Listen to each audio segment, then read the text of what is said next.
Bom dia a todos e a todas. Infelizmente, não vou poder estar aí nesse evento com vocês, apesar da minha imensa vontade. Na verdade, já havia confirmado esse convite tão importante da Fiocruz,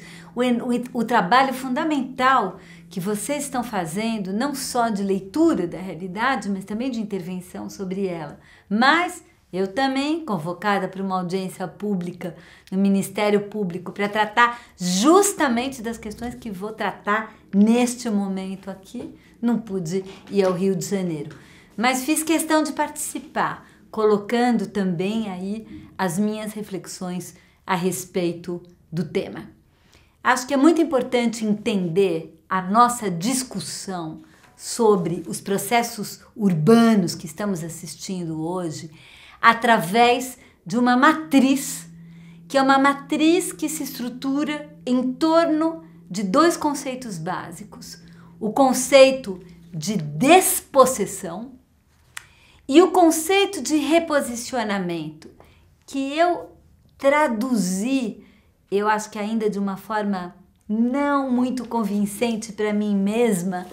da ideia de emplacements. Emplacements, que seria uma espécie de oposto ao displacement, que é o deslocamento, a despossessão, seria o oposto no sentido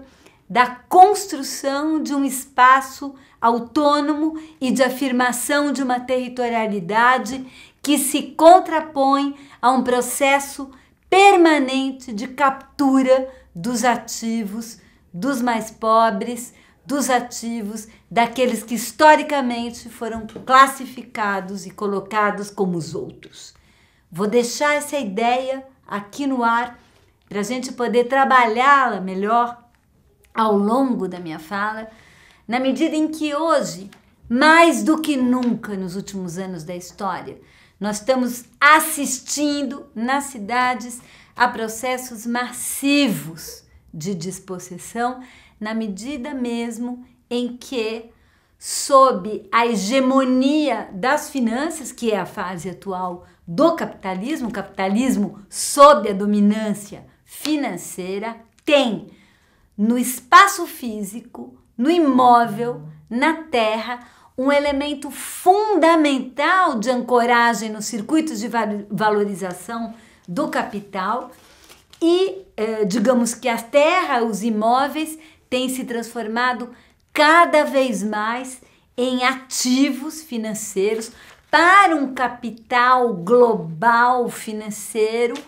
que circula livremente pelos países, procurando aonde aterrissar para poder ser remunerado com juros, e o circuito da produção de espaço construído tem sido um desses elementos de aterrissagem desse capital, sem conexão nenhuma com o lugar, porque nós estamos falando de um capital global que circula numa nuvem eletrônica de fluxos de investimentos financeiros e que muitas vezes nem sequer passam pelos circuitos do Estado, no sentido de ali deixar impostos ou percentuais sobre suas rendas, porque trabalham circulando em offshore, em espaços sem bandeira, sem rosto, sem nacionalidade, da onde é possível gerir essa massa de capital em busca da sua própria remuneração, para ser maior, para buscar mais remuneração, para ser maior, para buscar mais remuneração, ou seja, um capital em si, para si. Por que comecei falando dele? Porque além da possibilidade, para que realmente, e isso foi possível sobretudo a partir dos processos de titularização, essa conexão mais estreita entre a produção de espaço construído e os circuitos financeiros globais, isso não é nenhuma novidade, que a gente já conhece os processos de transformação urbanística que já ocorreram na história da humanidade, como, por exemplo, o Plano Haussmann em Paris, como elementos fundamentais quando você tem uma massa excedente de capital que precisa queimar, que precisa encontrar uma nova fronteira para onde ele vai se dirigir. Então, a história da expansão geográfica, da tomada do território por esse capital é um processo histórico. Ao mesmo tempo, ela abre novas frentes, ao mesmo tempo ela transforma cidades, transforma culturas. Isso, digamos, não é uma característica dessa fase específica do capitalismo, mas é uma característica do capitalismo desde as suas origens. Mas agora, através dos processos de titularização, ou seja, de desconexão entre a possibilidade de circulação do bem na esfera global dos circuitos financeiros e a existência física, material do bem, que é algo que está fixo no lugar, isso ainda representava uma barreira física, uma barreira para que a totalidade do espaço construído pudesse ser tomada pelas finanças globais. Essa barreira é uma barreira que foi derrubada através dos processos de titularização, ou seja, da possibilidade da representação daquele lugar, daquele espaço físico material, através de um bit eletrônico que lhe dá direito a uma cota do lugar, sem que necessariamente um pedaço do lugar seja alugado concretamente ou vendido concretamente ou passe de uma mão para outra. Nós estamos falando de instrumentos como os fundos de investimentos imobiliários, como certificados de recebíveis imobiliários, que representam o lugar numa esfera de circulação global e que permitam que os capitais entram e saem rapidamente desses locais nas suas buscas incessantes de lucro, não necessariamente transferindo essa propriedade. E como eu disse, a condição essencial para que isso possa acontecer e que, portanto, as nossas cidades estão à mercê dessa competição dos capitais globais pela localização. Imagina, você, João, Chico, Maria, tua tia e meu primo estamos competindo pela localização com os sheiks do petróleo, com os oligarcas russos, com o capital das corporações no mesmo circuito. Adivinha quem vai ganhar e quem vai levar? Então, evidentemente, o fato de que os estados, a partir das políticas de abertura, de desregulação dos fluxos financeiros, abriram completamente as suas comportas para que esses fluxos possam circular. Então, isso foi absolutamente essencial, terminar e acabar toda a barreira regulatória, coisa que começa a ser implementada no final dos anos 70 do século passado e que continuou derrubando barreiras regulatórias até que a última barreira regulatória, que foi o Muro de Berlim, foi também derrubado. Então, isso evidentemente foi uma condição essencial para que a gente pudesse hoje ter uma massa global circulando livremente entre os países e disputando as localizações e entrando nos locais, deslocando aqueles que ali estariam. Mas há uma outra condição essencial para que este mesmo capital possa se apropriar, se utilizar mais intensamente do urbano, que é a propriedade registrada do imóvel. Embora ele não circule sendo vendido e alugado, ele permaneça no lugar, os capitais entrem e saem, é absolutamente essencial para que ele possa circular livremente nesse mercado, ele existir através de coordenadas geográficas precisas relacionadas àquele lugar, ou seja, a propriedade individual registrada é condição para que ele possa circular. Essa é minha entrada na nossa conversa de hoje. Por quê? Porque a forma da propriedade individual registrada, que não é aquela que dá mais segurança, mas aquela que permite a mais ampla e livre circulação de todos os espaços no mercado global, ela se transformou no planeta em única forma legítima de relação, de vínculo entre as pessoas, os sujeitos que habitam o território e o espaço físico e o espaço material. Nós estamos falando de um processo de construção de uma hegemonia que, não totalmente completo, que há pelo menos 250 anos da história da humanidade com espaço, foi se estabelecendo como uma forma hegemônica. E ela também passou a se relacionar muito estreitamente, não apenas como forma de vida, mas também como uma forma jurídico-política do Estado liberal, ou seja, da relação de que a propriedade privada está relacionada com a ideia do projeto iluminista de uma democracia de proprietários livres, de modo que propriedade, liberdade e cidadania sempre estiveram muito estreitamente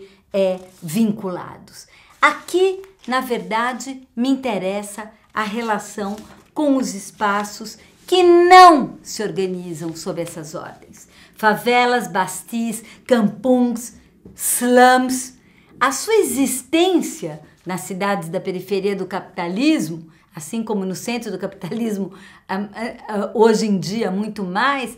ela sempre desafiou os esforços universalistas do planejamento urbano, que ele também sempre historicamente foi baseado na ideia de propriedade individual. Inclusive, o espaço público não é o espaço comum coletivo, mas é o espaço que se contrapõe ao espaço individual e se transformou numa espécie de propriedade privada do Estado. Esses locais que não se organizam sob esses vínculos, sob essas formas, sob essas lógicas, eles têm uma espacialidade que é marcada pelas lógicas da vida, em contextos de parcos recursos, mas isso sempre foi historicamente associado a uma condição sociopolítica, que é o outcast, o marginal, o fora da ordem. A própria uso dos termos para designar esses espaços, em inglês slum, que quer dizer criminoso, trambiqueiro, em português, como diz o nosso IBGE, aglomerado subnormal, apresenta claramente uma gestalt discriminatória em relação a esses espaços e os sujeitos que vivem ali. Aqui é o planejamento urbano que justamente vai dar a linguagem que vai estabelecer a relação entre essas formas, entre a construção dessas paisagens da vida e essa gestalt, na medida em que delimitam aquilo que a gente pode chamar de espaços demarcados ou delimitados no interior dessa norma em relação a espaços considerados exceção. E é isso que é muito importante entender, que na verdade nós não estamos falando de legal e ilegal, nós não estamos falando de formal e informal, porque na verdade, como assim informal? Como assim sem forma? Não, nós estamos falando e estabelecendo uma relação com um modelo de cidadania, modelo de propriedade, modelo de forma de construção da espacialidade com o modelo político. Nós estamos falando em locais aonde é a ordem, é a norma estatal, sem nenhum tipo de ambiguidade que impera, versus os locais em que, demarcados como espaços de exceção, é possível um comportamento absolutamente ambíguo e discricionário por parte do Estado. Por fim, o que eu quero levantar aqui para a nossa própria discussão em vez de olhar esses espaços como o maior fracasso do planejamento urbano na América Latina, nos países do Sul, sua incapacidade de enquadrar para dentro da norma a totalidade dos espaços da vida, eu gostaria de inverter essa equação para mostrar que, na verdade, esses espaços são, exatamente porque autoconstruídos e autoproduzidos pelos próprios moradores, sob basicamente uma condição de organização da vida, organização da prosperidade e a partir das lógicas da vida e das lógicas de prosperidade desses territórios populares, desses mercados populares, hoje eles são verdadeiros posicionamentos que representam uma barreira para a tomada final e definitiva de todo o território pelo capital. Portanto, mais do que falar sobre eles do ponto de vista daquilo que é ausente ali, a falta de norma, a falta de forma, a falta de legalidade e, portanto, as condições materiais precárias, que na verdade são condições materiais precárias, porque nenhum recurso foi jamais disponibilizado para que aquele espaço fosse construído com qualidade, né? Não há nada inerente à própria natureza do espaço ou ao próprio vínculo que esses espaços estabelecem com as pessoas que exigem necessariamente a precariedade. A precariedade tem a ver com a falta de recursos. Ponto, acabou. Inclusive recursos técnicos, para que esses espaços pudessem ter uma melhor qualidade. Mas aqui o que eu quero dizer é lançar essa chave analítica, que na verdade estou emprestando ela da Nina Glick Schiller, que nós temos permanentemente processos de remoção, de deslocamento provocados pelo alargamento das fronteiras desse capital financeiro aplicado no urbano ou complexo imobiliário financeiro, mas também processos de reposicionamento. E esses são os elementos centrais de um novo regime de desigualdade da cidade, né? E o que nós podemos dizer sobre esses posicionamentos é que eles são processos sociais através dos quais as pessoas constroem espacialidades para a vida, constroem essas paisagens da vida e ao mesmo tempo resistem a essas imposições que são imposições a partir do planejamento normativo, que por sua vez tem uma enorme conexão em termos de governança territorial com essas massas de capital financeiro. Então, me parece que o desafio hoje fundamental para nós é, por meio da imaginação urbanística, como dar suporte aos esforços de sobrevivência e crescimento desses espaços a partir das regras do próprio jogo e dos valores que constituem esses espaços e não das prescrições e das fantasias do planejamento. E para que essas práticas floresçam e se desenvolvam, é fundamental descolonizar a imaginação planejadora, questionando o princípio de que todo plano e política pública tem que insistir na ideia única e colonizada da modernização. Isso requer também reconhecer que o ideal da cidade ocidental com a qual operamos foi construído durante a era colonial, se desenvolveu no período neoliberal na direção de um certo paradigma de desenvolvimento e de acumulação do capital. E esse ideal tem produzido cidades que não são pensadas para satisfazer as necessidades humanas. Esse modelo, o imaginário ocidental, branco, patriarcal, foi promovido como objeto de desejo universal. E em contraposição a ele, as nossas cidades reais são vistas como caos, como exemplo de irrelevância e como exemplo de falência do urbanismo. O que eu gostaria de provocar aqui para a discussão, que infelizmente não vou conseguir participar, é justamente ao inverter essa equação, começar a nos perguntar, não a partir das ausências e das falências, mas a partir das presenças, entendê-las, registrá-las, nutri-las, reconhecê-las, para que a gente possa construir novas utopias de cidade.